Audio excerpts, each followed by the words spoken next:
podcast is part of the Sports Social Podcast Network. The Two-Footed Podcast is brought to you by EPLindex.com and our presenting sponsor, Liberty Shield. Liberty Shield is a VPN provider. A virtual privacy network allows you to go online, change your location, access things you're geo-blocked from, while keeping your data safe.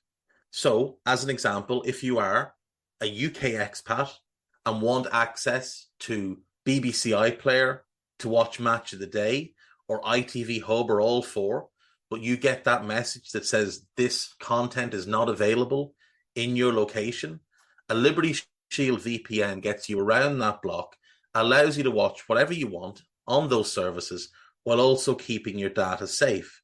And it goes further than that. It allows you to open up Netflix's entire library by just changing your IP address. Liberty Shield is the #1 rated VPN provider on Trustpilot with 5-star ratings across the board. So go to libertyshield.com right now, use the code EPL25 and get either the hardware package or the software package. The hardware package is a router that you plug into your existing router, and any item you want to change the IP address on, be it your phone or your television, you connect that to the new Liberty Shield router. All other items can remain connected to your existing router. There's also a software package which is instantly downloadable to your device and you can get using straight away. Again, libertyshield.com, EPL25 for 25% off at checkout. We're also brought to you by Home of Hopcroft, a giftware and homeware company located in Scotland but shipping worldwide. Check out homeofhopcroft.co.uk and do check out the EPL Index and Anfield Index shops, which you'll find on Etsy. Use the codes EPL10 or RED10 for 10% off at checkout. And lastly, do remember to check out A Tad Predictable, hosted by Tadiwa. That podcast is on this feed before every Premier League match week. And then the EPL Roundtable, hosted by Kevin DeVries, on its own EPL Roundtable feed. So just search EPL Roundtable in your podcast device. And that's out after every match week. Now, on with the show.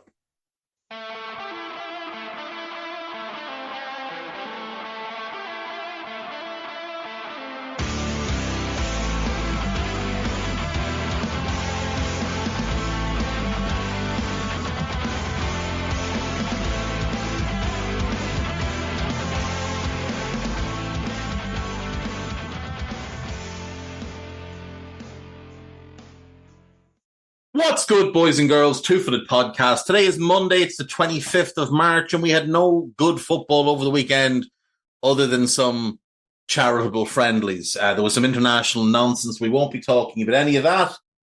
What I'm going to do today, because I saw someone do this on Twitter yesterday and I just thought, oh, that's fun, is I'm going to go through all 20 Premier League teams and pick my favourite player from all 20 Premier League teams. And then tomorrow, I think I'm going to pick my favourite player to have played for all 20 teams historically.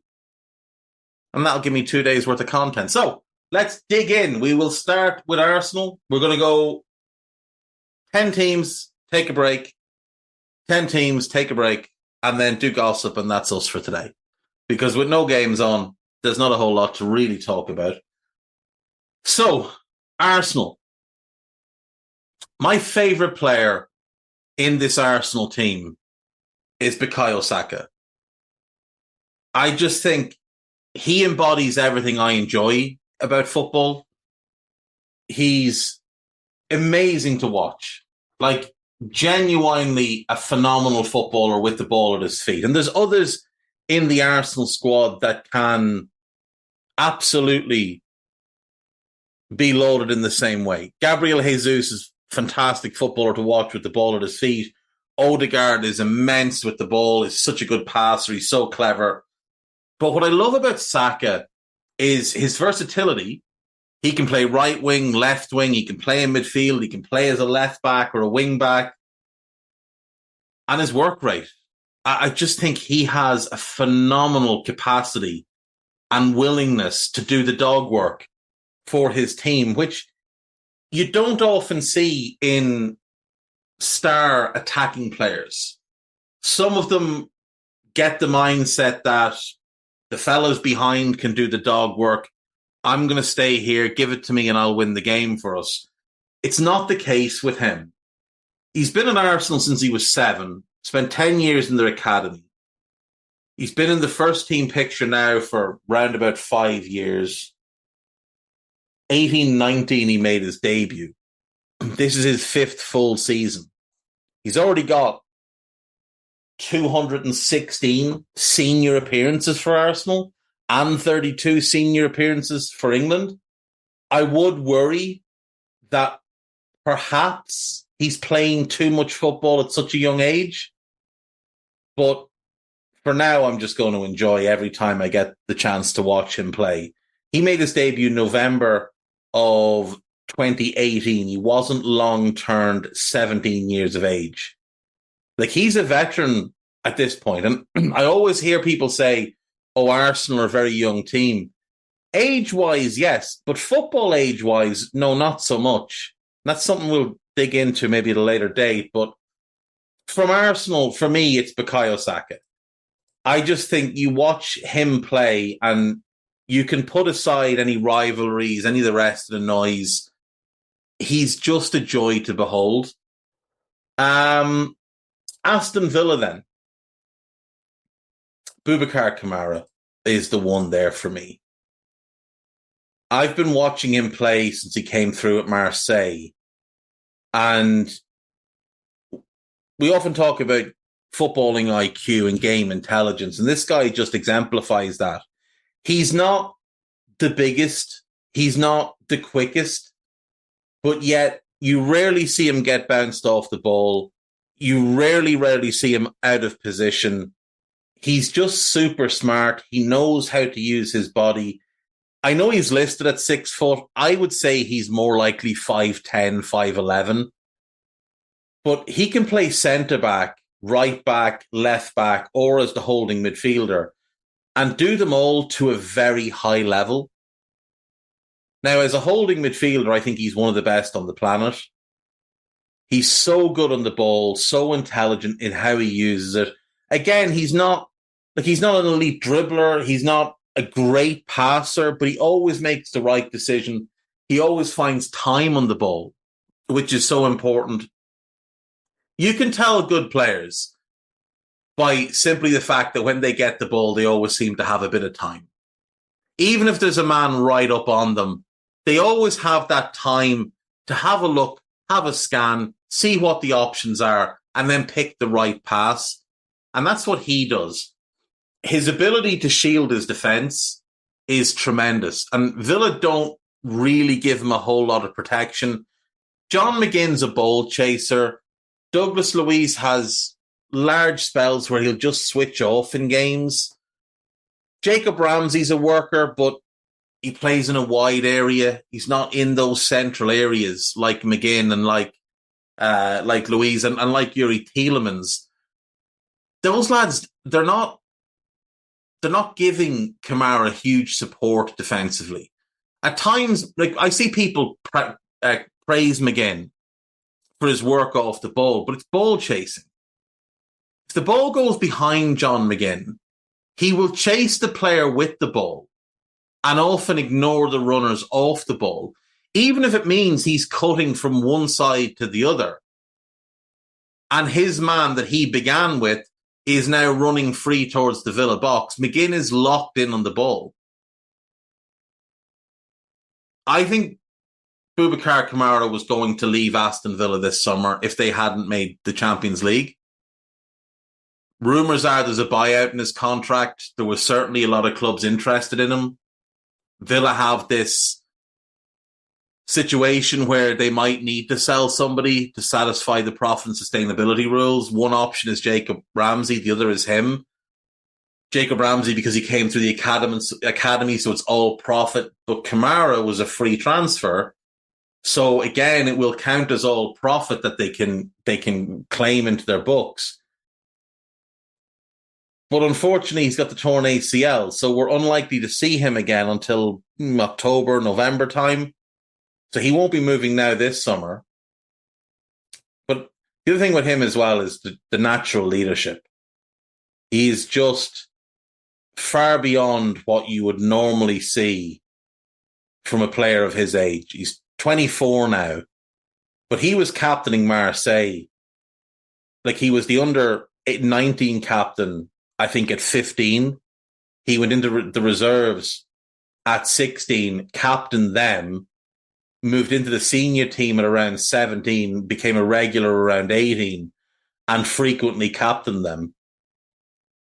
He's such a good player. He's very, very underrated. I often see people say Douglas Luiz, the best midfielder at Villa. This guy's streets ahead.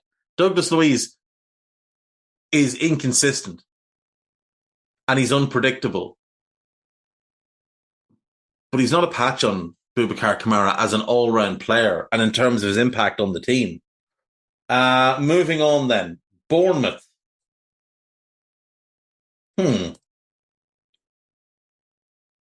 Milos Kerkez is one that really does draw my eye. I think he's an excellent player. I think he's got the potential to be a very special wing-back. My favourite player there is Alex Scott. He's just a player who's really fun to watch. He reminds me a lot of Thiago. Doesn't have Thiago's passing ability. Nobody does. But watch him carry the ball. Watch the decisions he makes.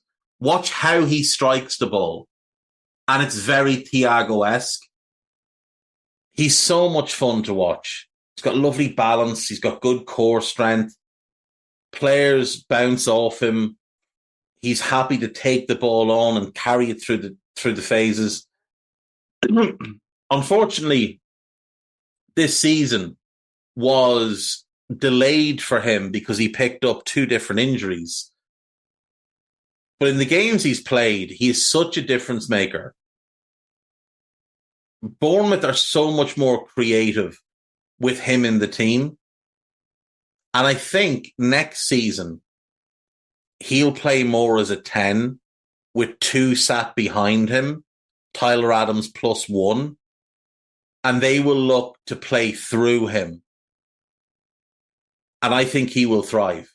I really do. I think he's got a huge future. He's so much fun. For Brentford, it's Ivan Toney. I mean, the reasons are obvious. He is their best player. He is the one player in that squad that you look at and think you could play for a Champions League team and not miss a beat. There's a few of the others that are definitely capable of playing higher up the table. But I think you drop Toney into most teams, and I think he just adapts to the level really quickly. We've seen him go about his career the hard way. Came through at Northampton, moved to Newcastle too early, had a bunch of loans, not all of them worked, lands at Peterborough in League One, 2 great seasons there, moves to Brentford in the Championship, breaks the Championship scoring record in his first season there, gets them into the Premier League. First season in the Premier League, pretty good. 12 goals in 33 Premier League games. He would have had double figures assists that year as well, but Brian and Bomo missed so many sitters. Then last year, I think he was 20 and 10 last year. This year, obviously, has been a disaster because of the ban, and he hasn't been particularly good since coming back. A few decent performances, but I just think Ivan Toney's the type of number 9 that you want in your team. He's a very hard worker. He's very unselfish. Like, he's as much a creator as he is a finisher, which is rare enough. He's phenomenally good in the air, which I don't think Brentford make enough use of. I think he could... Spurs need a new striker.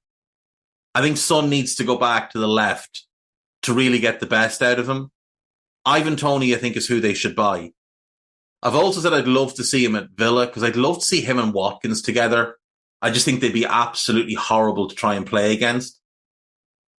But Ivan Toney's the one from Brentford. Like, when he wasn't playing early in the season, I really wasn't all that enthused about watching them.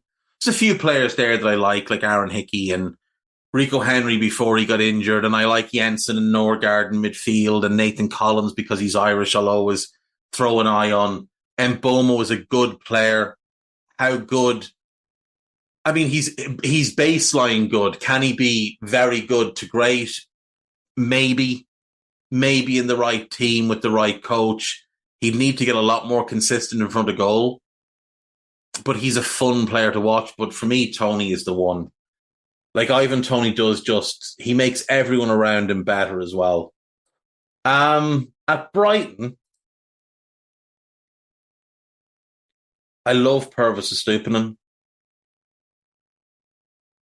I love Matoma, but I think I'm going to go Purvis Estupiñán here because there's just something about his game and that non-stop up and down nature of it. I love the whip he gets on the ball. I love the way he contorts his body to whip his foot round it. And his crosses have real venom on them. Like when he puts a ball into the box, he is causing chaos. The trajectory that he can somehow manage where the ball never goes all that, like he doesn't loft crosses. They're barely escaping the heads of centre-backs and then they're dipping violently in around the back post area for be it Solly March or whoever's playing while March is out, coming in off that right-hand side. He's giving his centre-forwards a chance to attack the ball. He's giving his right winger a chance to clean up if the centre-forward doesn't get to it. And if a defender gets to it, because it's hit with whip and dip and venom, there's a chance that it could skew off their head and go in. It could go for a corner. It might drop on the edge of the box. Like, it's not that easy kind of floated, one trajectory cross. They're not lofted. They're rarely underhit. The partnership with him and Matoma last season up that left wing was absolutely phenomenal. For my money, I think he might be the best left back in the Premier League right now. Now, he missed a bunch of this season as well, which was a great shame. Do you know, as I'm talking, I'm realizing that my actual favourite player at Brighton is Julio Enciso. It's Julio Enciso. I love Estupiñán, and he would be second, and it would be marginal, but it is Enciso. I think he has Luis Suarez-esque traits to his game. He will try things to embarrass defenders.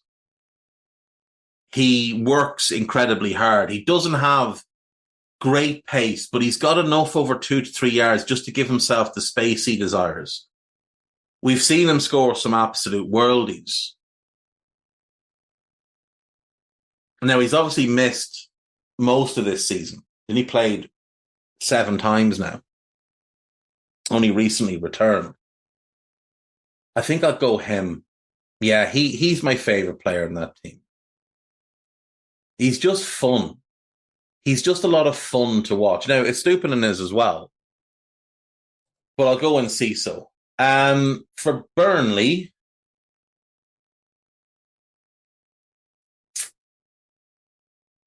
Datro Fofana is fun. I like Aaron Ramsey, Jacob's younger brother. I think he's got a lot about him. There's something about Zeki Amdouni, though, that I really like. I don't know if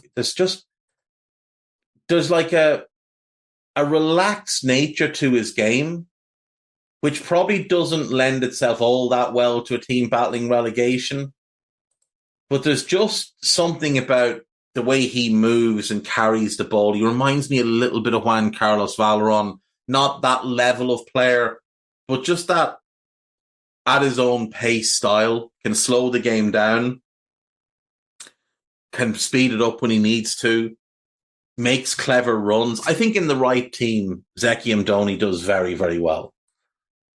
At Chelsea, it's Moises Caicedo. I don't care that he's not having a great season. The guy's 22. He is going to be one of the best midfielders in the world. Such an impressive player.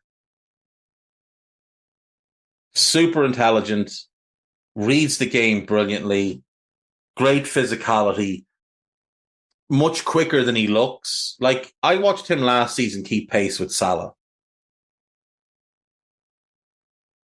The fit at Chelsea doesn't work with him and Enzo. I've talked about that enough. It just doesn't work. He made the wrong decision. Well, his agent made the wrong decision in going to Chelsea. If he'd gone to Liverpool, Liverpool would be 5 or 6 points clear at the top of the league. That's the difference he'd have made to them. Like, you look at the record with Endo in the team, and it's phenomenal. This guy is levels above. He is so good. He's not helped by mediocre teammates and a midfield partner who, while a tremendous player in his own right, is not a good fit with him. Pochettino hasn't figured things out all that well as yet. I don't know if he ever will.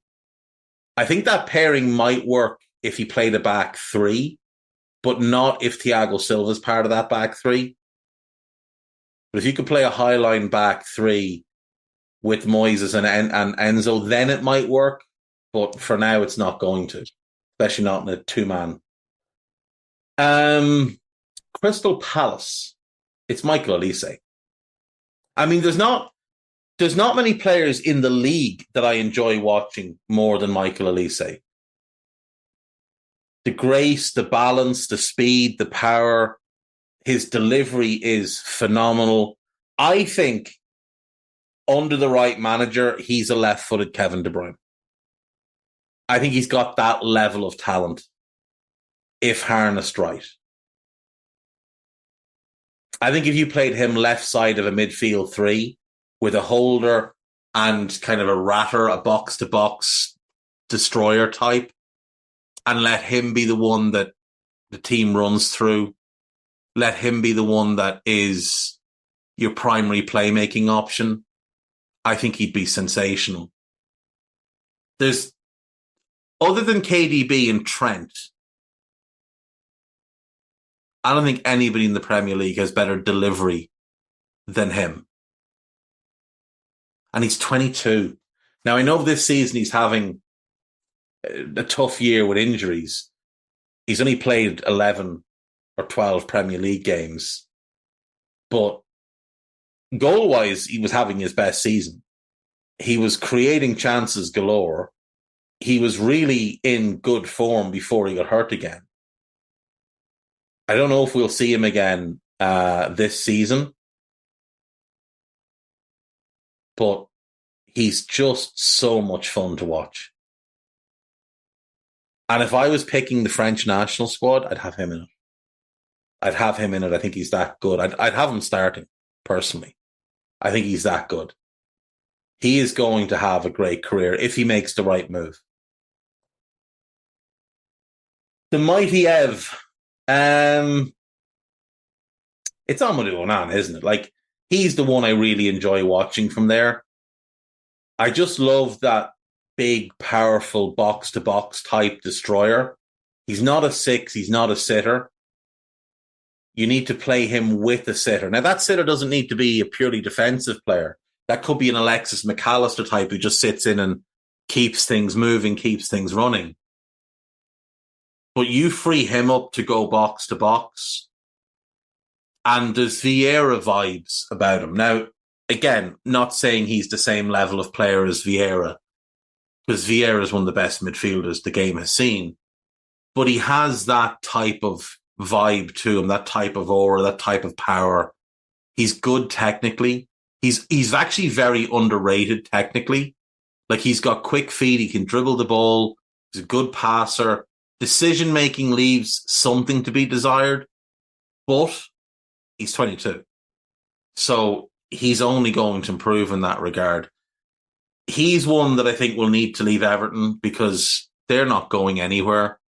And I don't know that Sean Dyche is the right type of coach to develop a player like him. Sean Dyche likes his midfielders to be neat and tidy, game managers. That's not what he is. He's a game breaker. He needs to move on this summer. If I was Everton, it's him I'd be looking to sell and not Jared Branthwaite, but they may actually need to sell both. Last one before we go to break, then we will do Fulham. There isn't an obvious standout here. João Palhinha is obviously a very, very good player, and everybody knows my affinity for a good defensive midfielder. But I don't think it's him. I really like what I've seen of Rodrigo Muniz. I really like what I've seen of him. He's bustly, he's quick, grafts, he chases defenders, he's got a good touch, he makes good runs. He's been very unfortunate since joining Fulham in terms of they already had Mitrovic, so he was behind Mitrovic. Then he had some injury issues. The loan to Borough last year didn't work all that well for him. I think I'd go him. I think he's got big time potential. And again, he's 22. He's only a young player. But he's been really impressive this season. 8 goals in 24 games in all comps, 7 and 17 in the Premier League. Missed some time with injuries. He's obviously been rotated in and out with Raul Jimenez. They brought in Broja. Like it has seemed to me like he hasn't always had the faith of his manager. Like Marco Silva really hasn't trusted him. Now it appears he does. And look, the results are speaking for themselves. He has been really, really good this season. And when they've needed goals, it's been him that's popped up with them. Next season, I think he goes 15 to 18 in the Premier League. And we'll go to break. We'll come back. We'll do the next 10 clubs. See you after this. Right, and we're back then. So, next up is Liverpool Football Club. Without question, my favourite player in the team is Virgil van Dijk. He is just the perfect defender. There is no flaw in his game. He's big, he's quick, he's strong, he's good in the ball. He's fundamentally outstanding. He's technically brilliant. I never thought I'd see a better defender, a better specimen of a defender than Alessandro Nesta. And then I saw this fella. And it really winds me up when people try and put Rio Ferdinand or John Terry in the same category because they're just not. And it really winds me up when people say, oh, but longevity. Like, what are you talking about?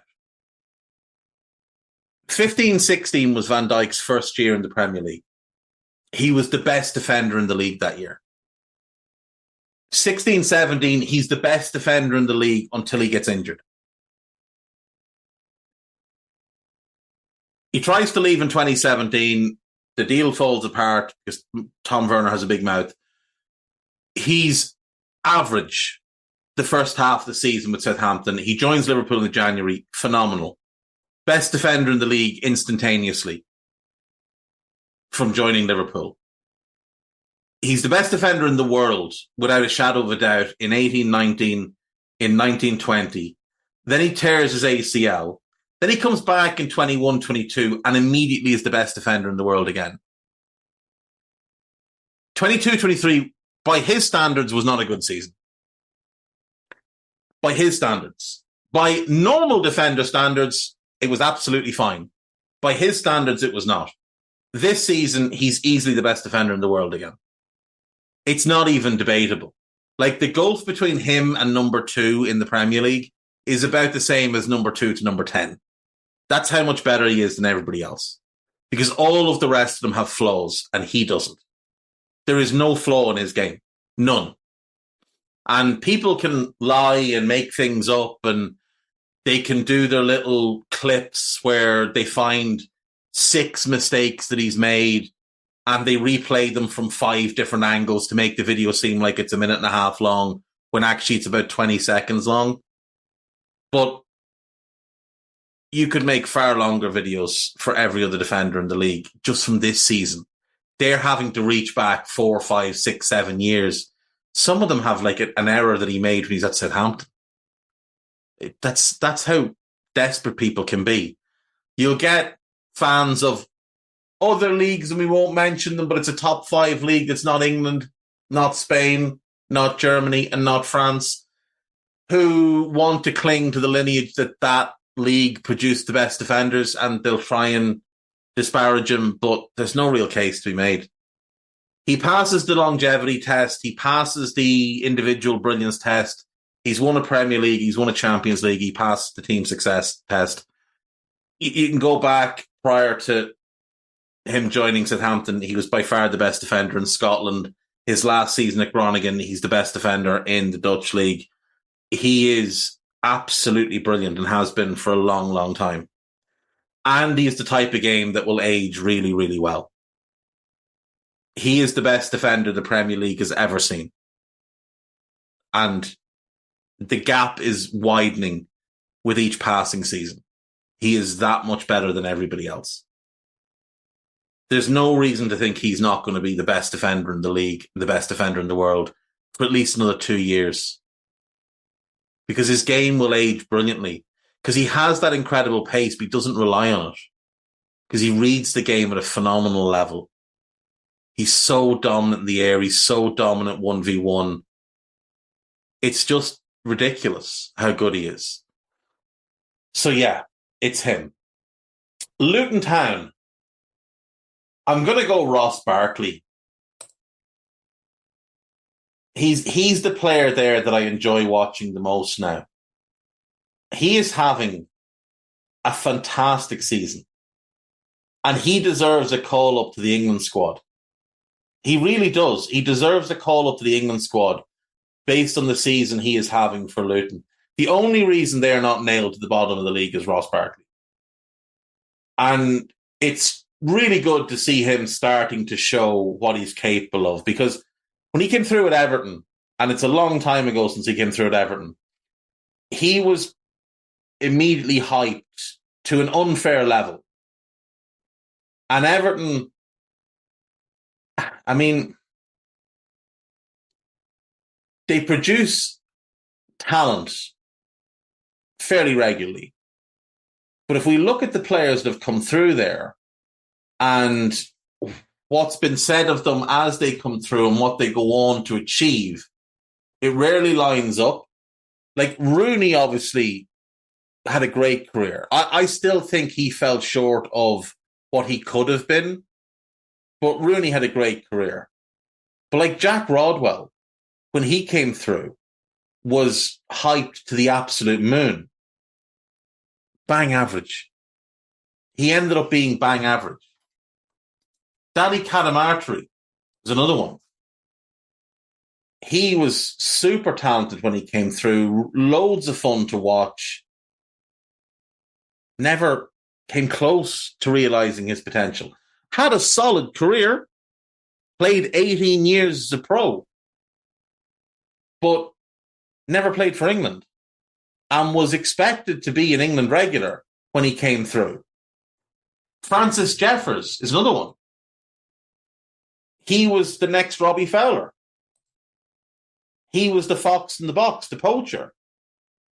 Went to Arsenal, disaster, and everything after that was a disaster. Had a 16-year career, but he was a goal-getter who never got any goals.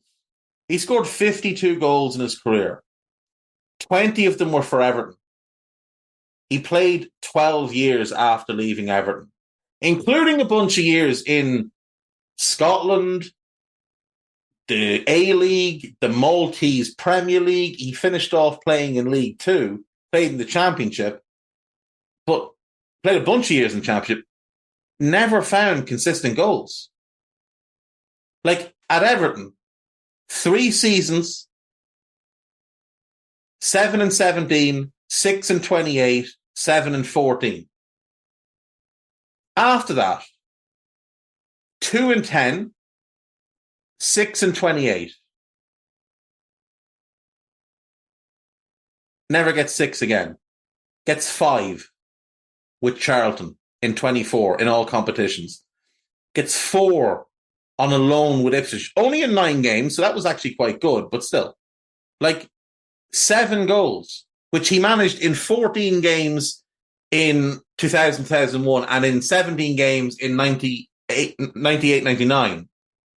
He never got 7 again. He had a bunch of injuries, so there is mitigating circumstances. But he never came close to becoming what he was meant to be. And it's the same with Barkley. Martin Keown predicted Ross Barkley will be one of the best players the country will ever see. Tim Cahill said he was the most talented player he'd ever worked with. Now, he was good for Everton, but he was never great for Everton, not for a sustained period. Chelsea was the wrong move, but he'd stayed far too long at Everton. He was 25 getting out the door. But Chelsea was the wrong move. It could have been 24. Yeah, he was 24. Chelsea was the wrong move for him. He was never going to get regular games there. He needed to go somewhere he was going to play regularly with good players and, be a focal point. Went to Villa. The loan started brilliantly, then turned into a disaster once he started picking up injuries. Was fairly nondescript at Nice, but he's been brilliant this year at Luton.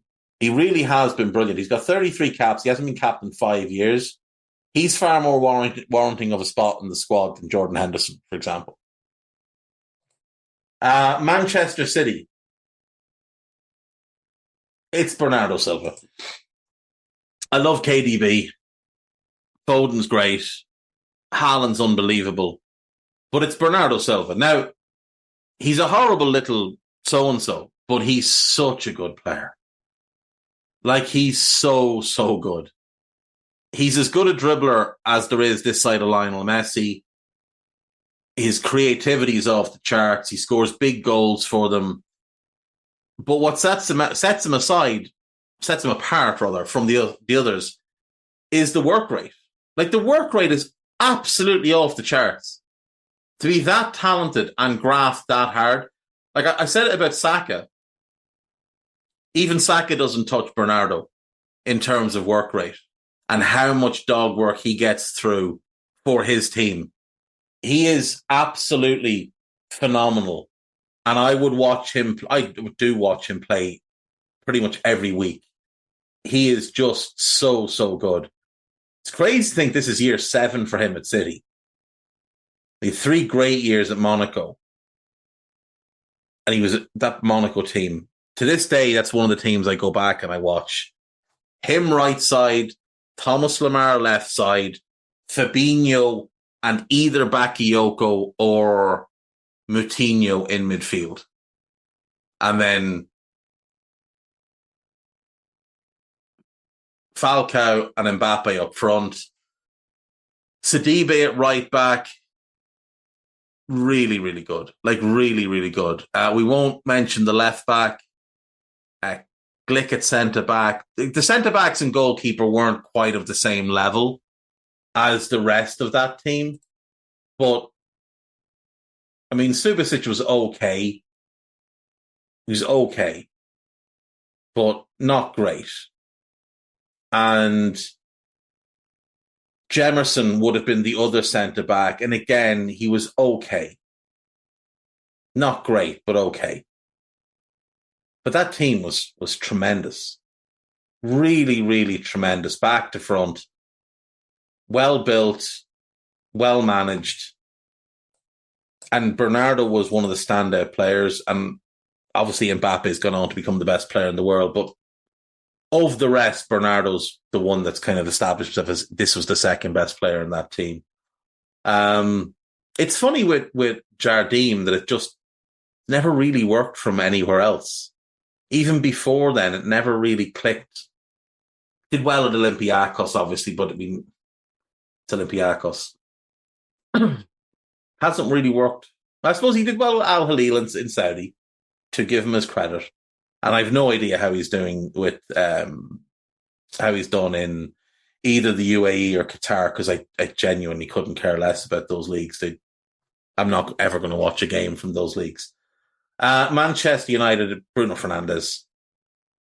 Very much the same as Bernardo, a horrible little so-and-so, but he's a tremendous player.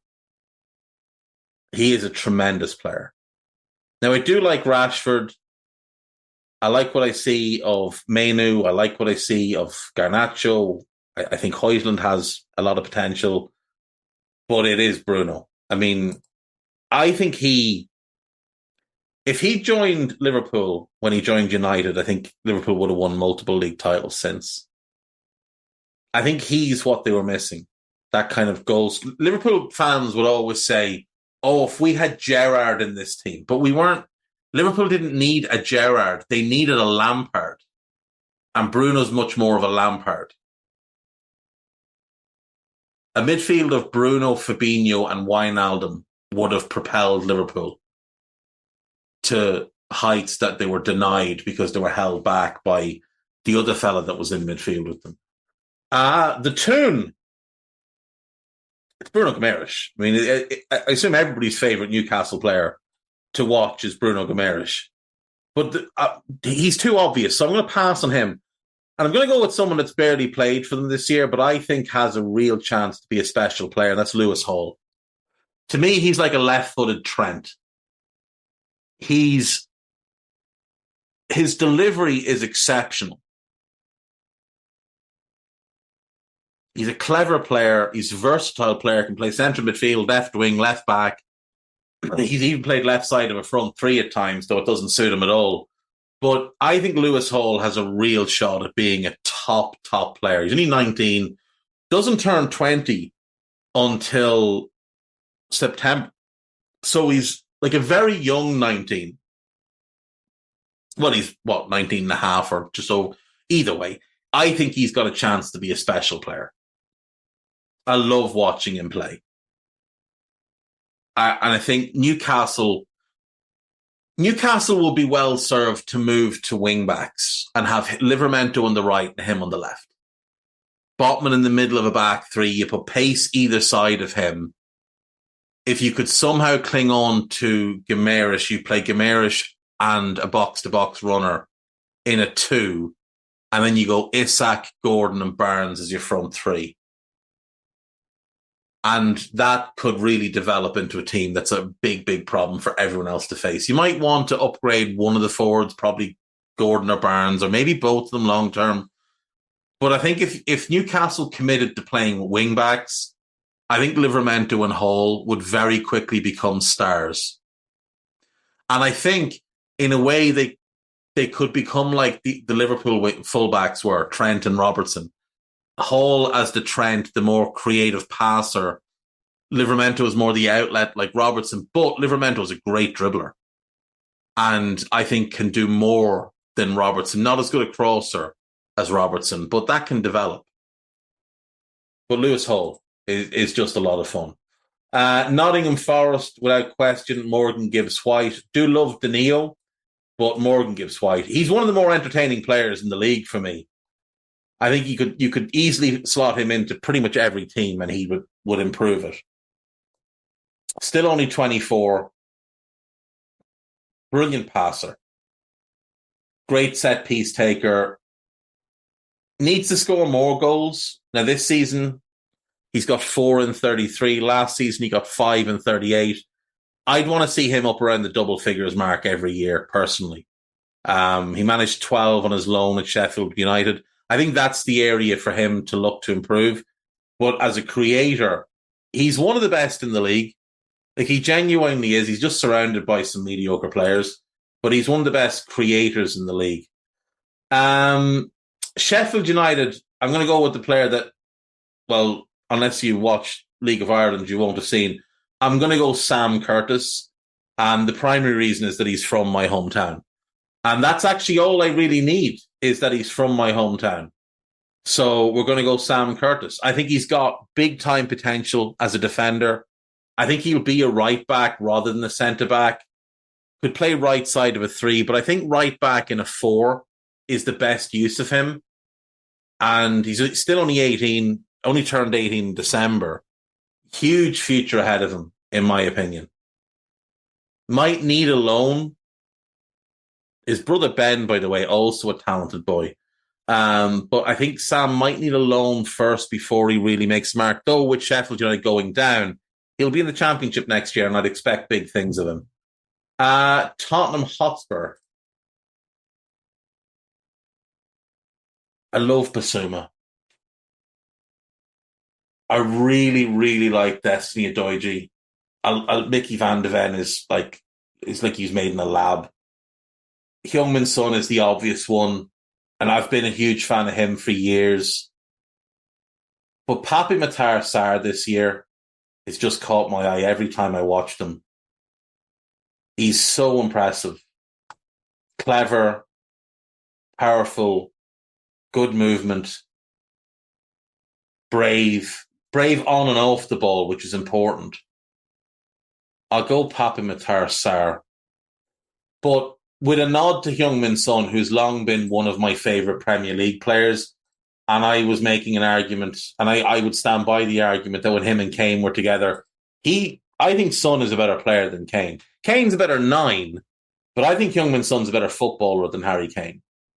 I think he offers more in terms of his all-round game because he's a goal scorer and a creator. Kane is both of those things. But Son's also an outlet. He's also got incredible work rate. I think he's the best player Spurs have had in the Premier League era. But I'll go Papi Matar Sarr for this and maybe do Son for tomorrow. West Ham United. Lucas Paqueta was the obvious one to me, and it had been him. The more I watch Mohamed Kudus, it's Mohamed Kudus. I love pacey, aggressive players.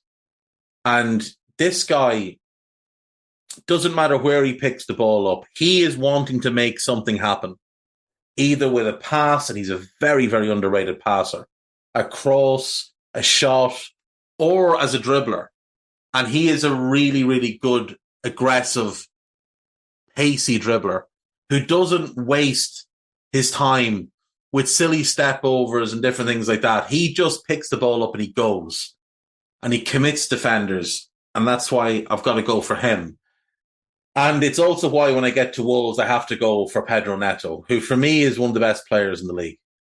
I don't think there's a better winger in the league than him, like a better pure winger in the league than him. He gets the ball and you're immediately on the edge of your seat. Like, you know he's going to try and make something happen. He roasts high-end fullbacks on a near weekly basis. And what he did to Joe Gomez at Molineux earlier this season, I've never seen Joe Gomez roasted in that manner, ever. That first half, every time Neto got the ball, it was just unfair. He could go outside, he could go inside, and then cut. It was just phenomenal. If you get a chance, go and rewatch the first half of that game. Don't bother with the second half. Just rewatch the first half of that game and watch what Neto's capable of. Now, people will say, oh, well, he's injury prone. This is only his third muscle injury. So I'm not buying that he's injury prone. What I think is the case is that he's asked to do far too much. Like, you watch him play for Wolves. He's in his own half picking the ball up to then carry it 40 or 50 yards at high speed over and over and over again. I think if he was playing in a possession-based team, I think he'd be near unstoppable at times. You put him in the City team, he's terrifying. Put him in the Liverpool team, terrifying. Put him in the Arsenal team, terrifying. You put him in the right team with the right players about him and don't ask him to be getting the ball off the toes of a fullback and then having to turn and go at full speed, he'd just be scary. Absolutely scary. And that's it. That's all 20. So we'll go to another break. We'll come back with some news and some gossip. See you after this. Right, welcome back. So, a couple of bits of news. Dani Alves is set to be released from prison after paying bail of €1 million.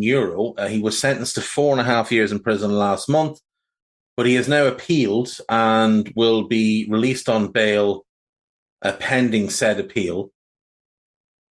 And I suppose he'll be forced to surrender passports and stuff, but would anybody be surprised if we find out that Dani Alves has disappeared from Spain?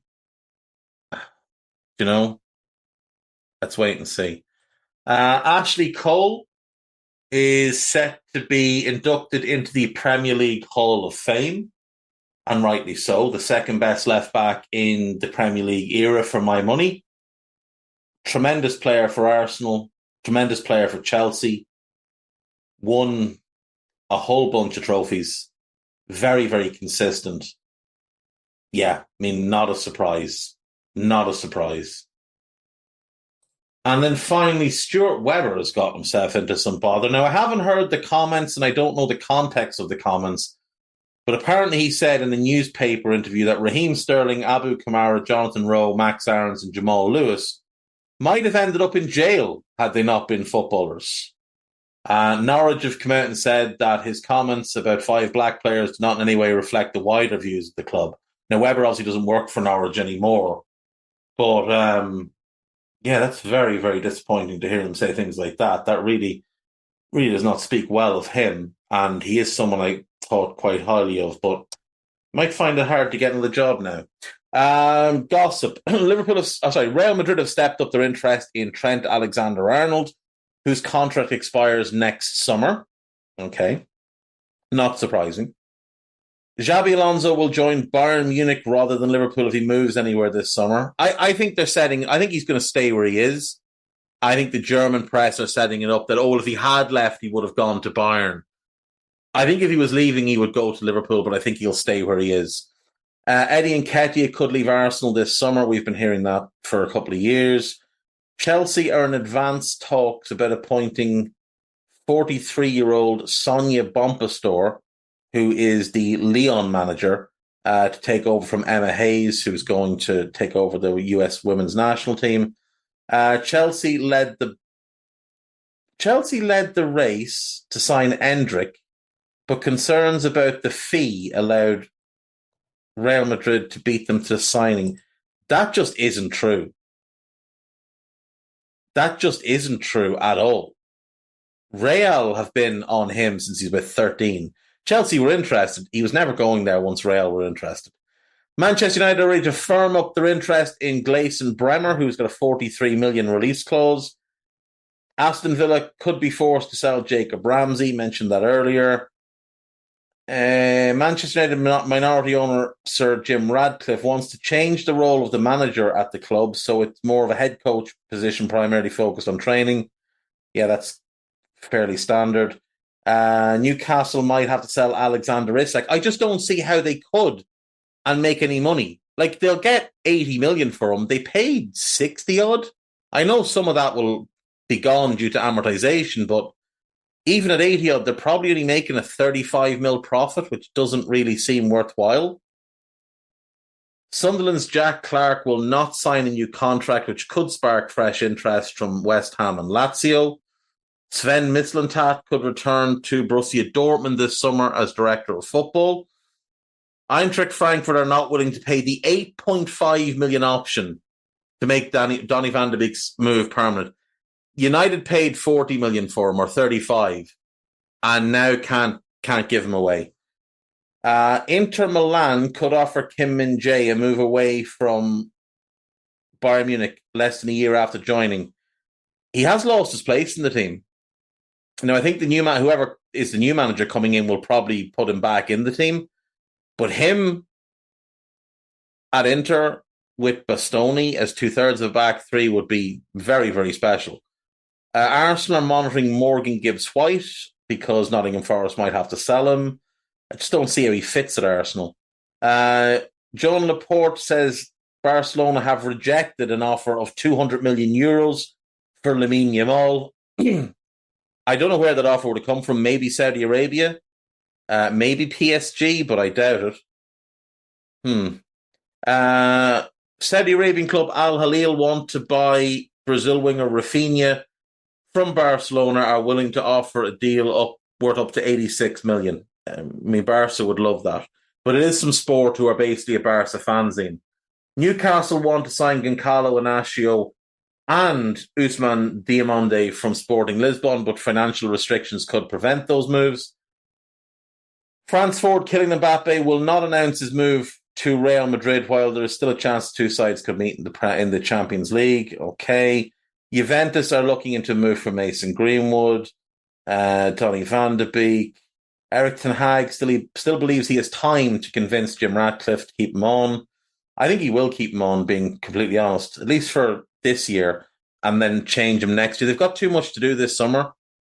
in terms of structure and just resetting the club. Manchester United will not seek to sign Sofyan Amrabat, not surprising. Napoli do not intend to trigger the buy option on Leandro Dendoncker. It's about 7.5 million. Barcelona are keen to tie Pau Gerbasi to a new contract, which makes sense because he is a huge, huge prospect. Manchester City are monitoring Jarrad Branthwaite. They just spent 80 million on Josko Gvardiol. They already have Nathan Ake. They have Diaz. They have Stones. They have Akanji. I'm not really sure I buy that one, but you never know with Pep. Manchester United have been linked with selling Scott McTominay, but the club now plan to keep him and give him a new contract. He's been there. I think is he still their highest goal scorer this year? I think he is. I think the goal against Liverpool made him their highest scorer again, didn't it? Let's have a look. Squad statistics, goals, all competitions.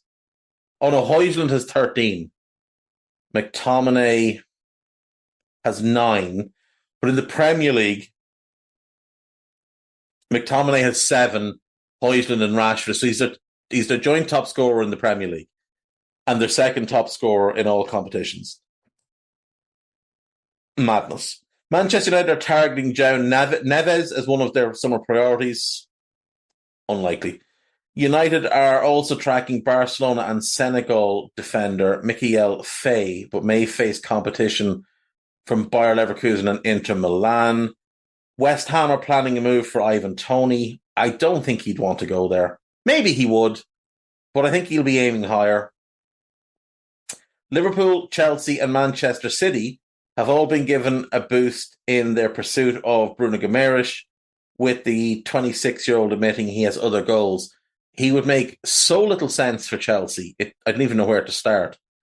Alphonso Davies wants a decision. Bayern Munich wants a decision from Alphonso Davies about whether he's going to sign a new contract. I think it's pretty obvious he's not, so he will go to Real Madrid. Tottenham are preparing an early summer bid of between 30 and 40 million for Conor Gallagher. Why would you offer that much? Offer 20 million because they're desperate and he'll have 1 year left. Genoa forward Albert Gudmundsson is on the radar of Tottenham, while Inter Milan also have interest in the Iceland forward. Okay, more of a midfielder really, isn't he? Gudmundsson would rather stay in Italy and is keen on joining Inter, although Juventus are also closely following him. But that's coming from Italian outlets who think all players want to stay there. Julian Nagelsmann said it is not impossible that he would extend his contract with Germany beyond the Euro 2024 tournament. Yeah, I suppose. Benfica's Rui Pedro Brai, I think that's how you pronounce it, is on the list of potential successors take over from Dan Ashworth this summer.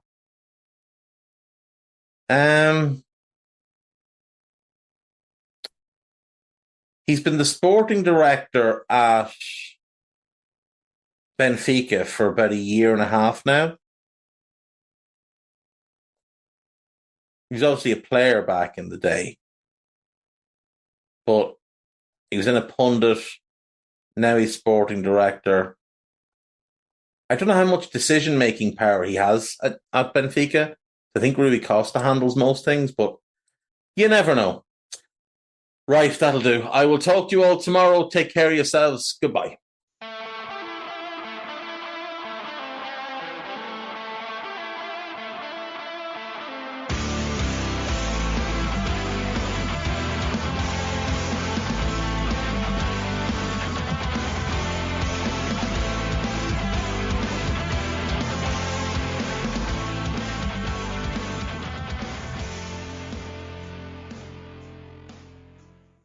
Sports Social Podcast Network.